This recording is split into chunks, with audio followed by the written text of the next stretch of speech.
El 26 de marzo de 1982, la Junta Militar que gobernaba en Argentina desarrollaba en secreto un plan que tenía un objetivo: volver a ocupar las Islas Malvinas. Todos conocemos la historia del 2 de abril, pero desde el cambio del nombre de la operación hasta imprevistos por fenómenos climáticos, muchas cosas sucedieron en la previa al desembarco argentino en el archipiélago. En esta ocasión escucharemos un relato único, el testimonio de uno de los protagonistas de la Operación Rosario, un momento histórico que marcó la lucha por la soberanía de las Islas Malvinas.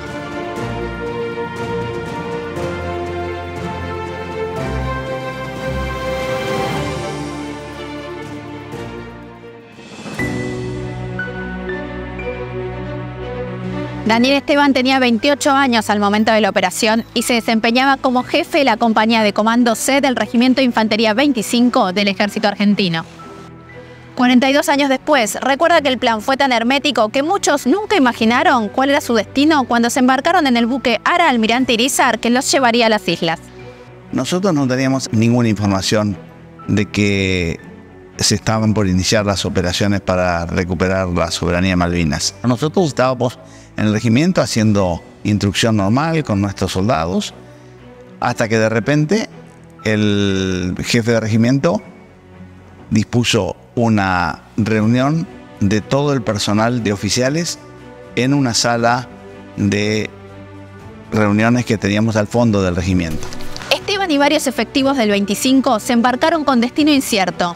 Pero ¿cómo se gestó esta misión que cambiaría el curso de la historia? Una sola compañía iba a desembarcar con la Infantería de Marina el día que fuere la operación, y las otras iban a llegar después con modo aéreo para continuar las operaciones en el aeropuerto de Puerto Stanley, en ese momento después Puerto Argentino. La compañía C fue una compañía especial, porque yo era jefe de la compañía de comando, pero la compañía C se la denominó compañía de asalto, no tenía armas pesadas, eran 3 secciones que eran un poco la embajadora del regimiento, porque puso una sección de cada compañía. Lo que él quería es que en ese momento, que iba a ser la única compañía del ejército que iba a desembarcar, represente a todo el regimiento. La incertidumbre y el secreto rodeaban cada paso, pero la determinación era clara. Daniel Esteban y sus soldados estaban preparados para enfrentar lo desconocido. El secreto en este tipo de cosas no es total, porque se notaba que había una preparación para una navegación. Y vos me decís, ¿por qué? Y porque compramos, por ejemplo, pastillas Dramamine para aquellos que se iban a descomponer con el tipo de navegación. Después, obviamente, veían que nos estaban prestando del grupo de artillería 9 muchas ametralladoras, porque la compañía no teníamos armas pesadas, pero la reforzamos con más ametralladoras, por ejemplo. Entonces, bueno, obvio que los oficiales más experimentados ya se daban cuenta que algo importante estaba sucediendo.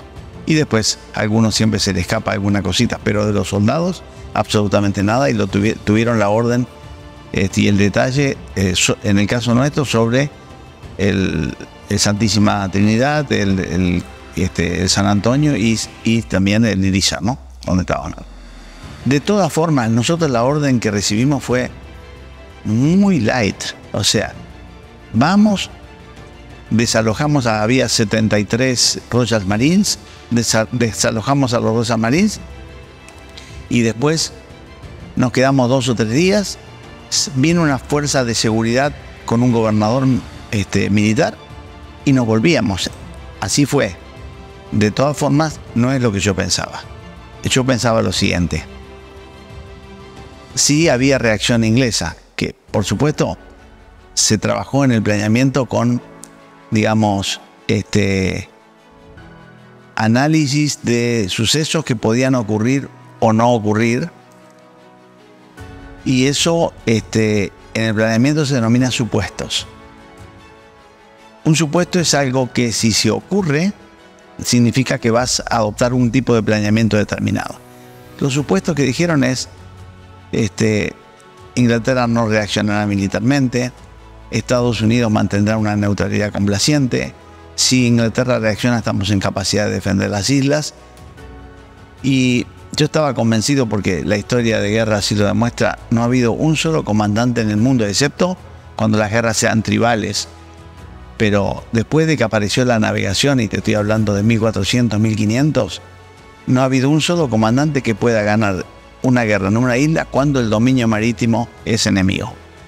Y si al dominio marítimo le agregás que había portaaviones, es también dominio aéreo. Y si le agregás que los aviones de ellos podían estar 1 hora sobrevolando porque el combustible era alcanzable, y los nuestros 5 minutos, ¿no es cierto? Es una superioridad aérea total que tenían. Entonces, ¿qué? Superioridad naval, superioridad aérea.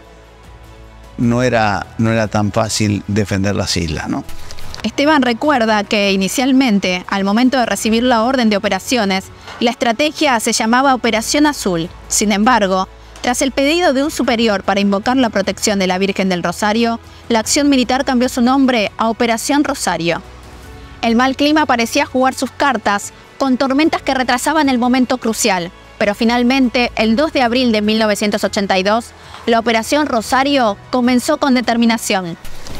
El desembarco estaba previsto el 1, pero hubo una tormenta terrible, terrible. El Irizar, ¿no es cierto?, que ahora está en sus glorias en la Antártida, abasteciendo las bases, no tiene quilla.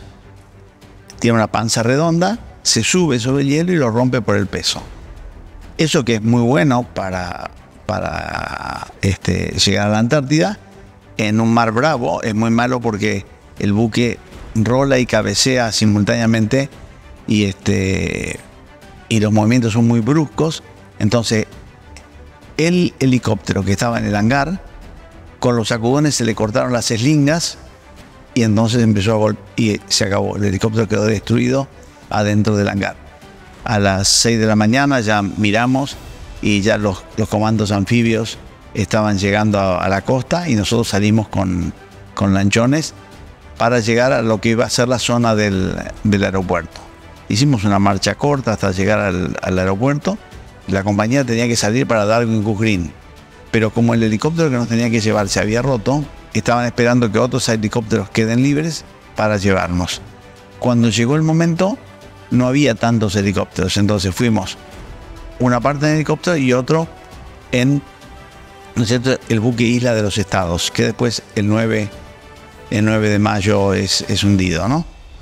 La Operación Rosario fue realmente perfecta desde el punto de vista del planeamiento operacional y táctico, muy bien concebida, una operación conjunta con movimientos navales, movimientos aéreos, movimientos terrestres.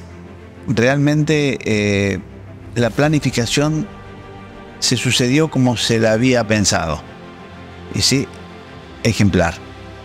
Por supuesto que después vienen las improvisaciones, pero las improvisaciones no las hubo en la Operación Rosario. Vinieron después, cuando se llenó la Plaza de Mayo, y representaremos batalla, y ahí empezaron las improvisaciones, con también el temor permanente, desde mi punto de vista equivocado, porque iba a ser una traición imperdonable de la historia latinoamericana, que era la posibilidad de que nuestros hermanos chilenos realicen una acción en el oeste.